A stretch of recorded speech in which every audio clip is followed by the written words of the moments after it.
Interrupting others. You're in a conversation and you can't wait to share your thought. The other person is still talking, but you already know what you want to say, so you jump in. You might not even realize you're doing it. Maybe you think you're being enthusiastic. Maybe you're just excited about the topic. But to everyone else in that room, it looks like you're not listening. And not listening is one of the fastest ways to come across as less intelligent than you actually are. Interrupting sends a very clear message to the person you cut off. It says your thoughts are more important than theirs. It says you stop processing what they were saying the moment you thought of something to add.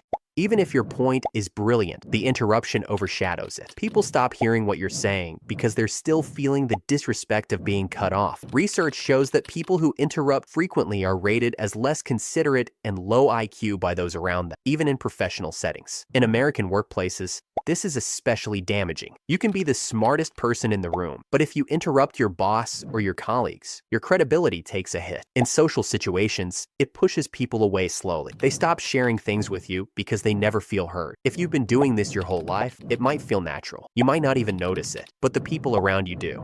Try this. The next time you feel the urge to jump in, pause. Count to 3 after the other person stops talking before you respond. That small pause makes a massive difference. It shows patience. It shows self-control, and it shows that you actually heard what was said before you responded. Talking more than you listen. There's a difference between being talkative and monopolizing every conversation. If you find yourself in discussions where you do most of the talking, where you steer topics back to your own experiences, where you rarely ask follow-up questions, that habit is quietly working against you. People who talk more than they listen come across as self-absorbed, even when that's not the intention. The problem runs deeper than just manners. When you're always talking, you're not learning anything new.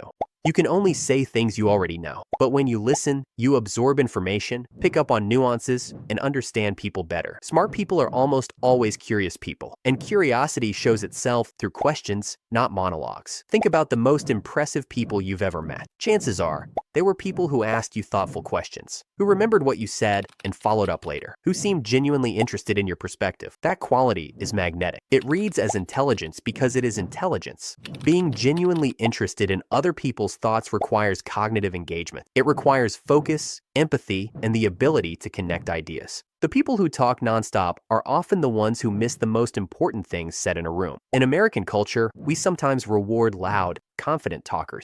But in private, most people prefer the company of someone who actually listens. If you're not sure whether you listen enough, pay attention to how much you know about the people in your life. If the answer is not much, it might be time to ask more questions and talk a little less. Using big words to sound smart. This one is surprisingly common among intelligent people. You know a lot of words. You've read widely, maybe studied extensively, and you have a sophisticated vocabulary, so you use it, all of it. But here's the thing. When you use complex words and technical language where simpler words would work just fine, people don't think you're smart. They think you're trying too hard. And those are very different impressions. Einstein said it clearly. If you can't explain it simply, you don't understand it well enough. The mark of real intelligence is the ability to take something complex and make it accessible. That requires a deeper level of understanding than just reciting complicated terminology. In the US, particularly in workplaces, people who communicate clearly and directly are trusted more. They're seen as competent. They get things done because everyone understands. People who bury their ideas in jargon often create confusion without realizing.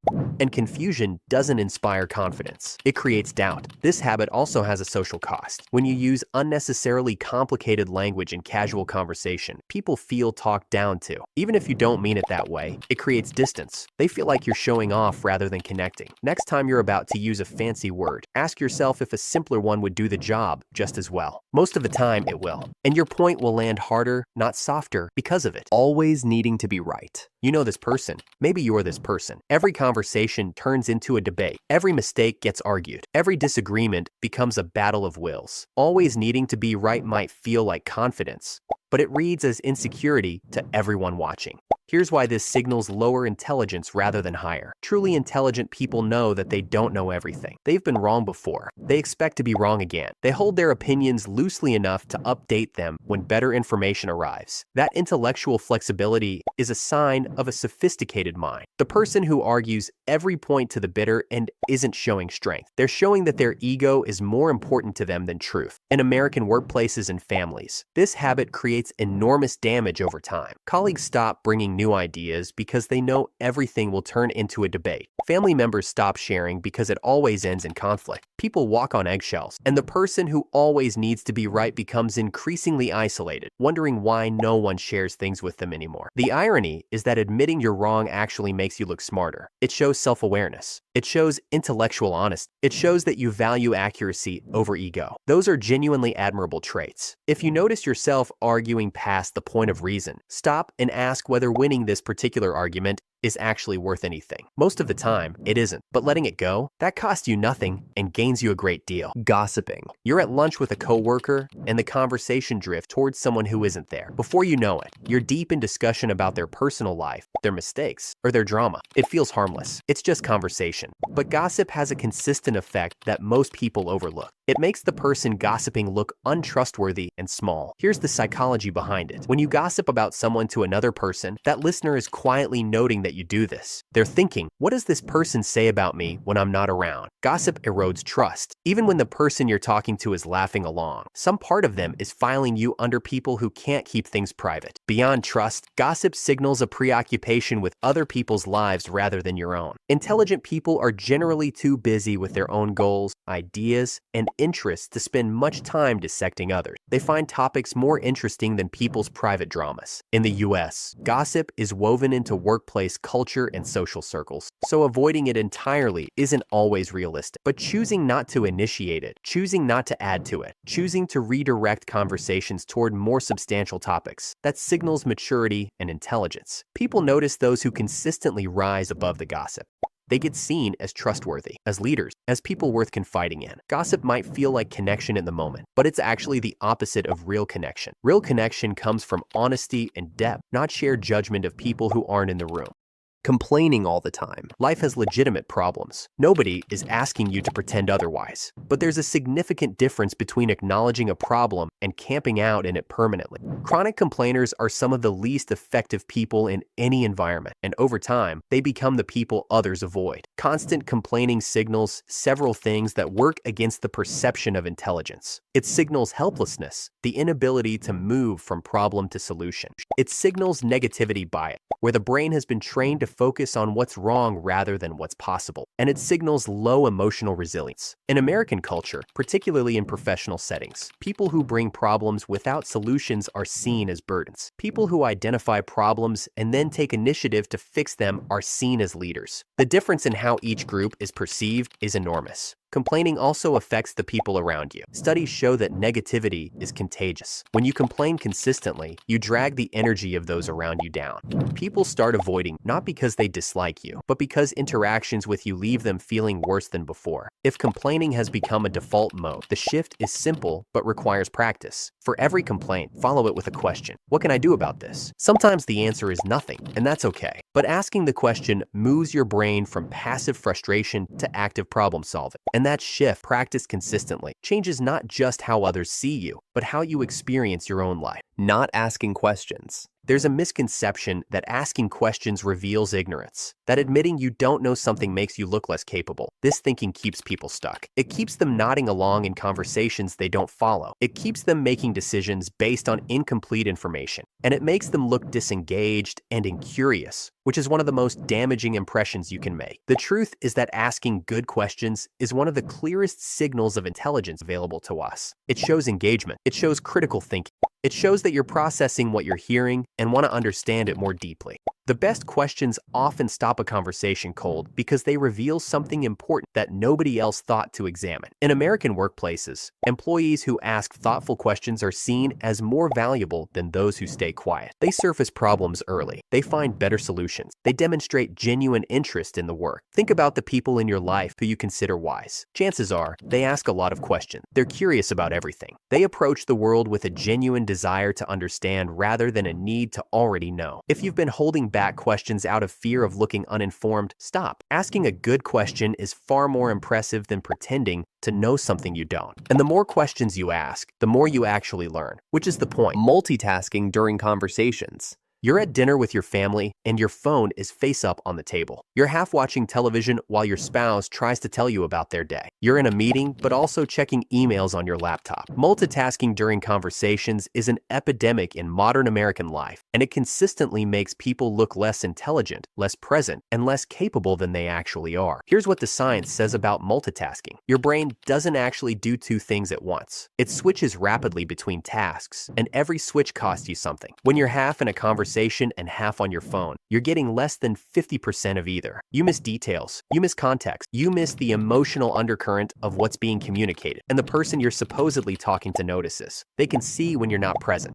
They can feel it. Being fully present in a conversation is rare enough now that when someone actually does it, it's remarkable. People remember being truly listened to. They trust those people more. They seek them out. By contrast, people who multitask during conversations become known as poor listeners, unreliable, and self-absorbed. If you have a habit of checking your phone during conversations, try leaving it in your pocket or face down on the table. For the next conversation you have, give it your full attention. Notice how different it feels. Notice how much more you pick up. That level of presence is a form of intelligence, and it's increasingly rare. Judging quickly. You meet someone, and within 30 seconds you've formed a conclusion. They said one thing you disagreed with, and now you've categorized them. You heard a new idea and dismissed it before really considering it. Quick judgment is a cognitive shortcut, and like most shortcuts, it comes with serious cost. The problem with quick judgment is that it's almost always incomplete. You're making a final decision with preliminary data. The person you dismissed in 30 seconds might become someone important to you. The idea you rejected might be exactly what you needed. When you judge quickly and visibly, people around you notice. They see closed-mindedness. They see arrogance. They see someone who isn't actually engaging with information, just sorting it into existing categories. In the US, particularly in workplaces that value innovation and collaboration, quick judgment shuts down exactly the kind of thinking that drives progress. The best environments are ones where ideas get fair consideration before being accepted or rejected. People who model that openness become trusted team members and leaders. Slowing down your judgment doesn't mean becoming indecisive. It means collecting enough information to make a good decision rather than a fast one. It means being willing to revise your initial impression when new information comes in. That willingness to update is one of the clearest markers of intellectual sophistication there is. Ignoring feedback. You worked hard on something. You put real effort into it, and then someone tells you it could be better. Maybe a boss gives you performance feedback. Maybe a friend points out something you could have handled differently. Maybe your spouse tells you that a habit of yours is bothering them. Your immediate reaction is defensiveness. You explain why you did what you did. You point out what they missed. You minimize the feedback. You move on without actually absorbing.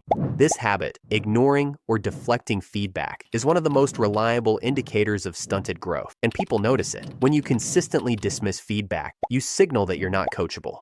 In American professional culture, being coachable is one of the most valued traits an employee or leader can have. It means you can grow. It means you can improve. It means the investment in you will pay off. People who can't take feedback plateau. They stop improving because they've cut off the primary mechanism for improvement. What feedback actually is, when you strip away the discomfort, is free information. Someone took the time to tell you something they observed, even if they delivered it poorly, even if they were only partially right. There's usually something in it worth examining. Smart people mind feedback for what's useful and discard what isn't. They don't throw out the whole thing because the delivery wasn't perfect. If you notice yourself getting defensive when someone offers feedback, pause before responding. Ask yourself, is there anything in this that's true? You don't have to agree with everything, but being willing to seriously consider it changes everything about how you're perceived and how fast you grow. Being late all the time. You show up late to meetings, late to appointments, late to meet friends, late to family gatherings. You're always just a few minutes behind, or sometimes much more. And you've probably explained it so many times that you have a standard excuse. But here's what chronic lateness actually communicates to the people waiting for you. It says their time is less important than yours. It says you didn't plan well enough to respect the commitment. And over time, it says they can't count on you. In American culture, punctuality is tied directly to perceived competence and intelligence. When you're consistently late, people start assuming you're disorganized in other areas too. They stop trusting you with important responsibilities. They stop inviting you to things that matter.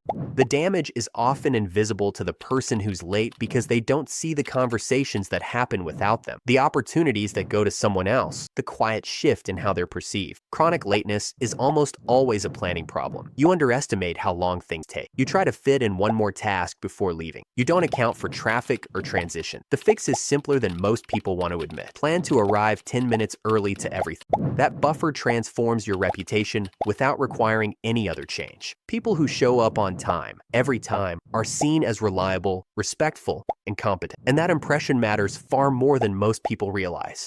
Most of these habits are things people do without thinking. They're automatic, comfortable. They've been running so long you stopped noticing them. But the people around you notice. And if any of these felt familiar, that awareness is already something. Which one surprised you the most? Comment below.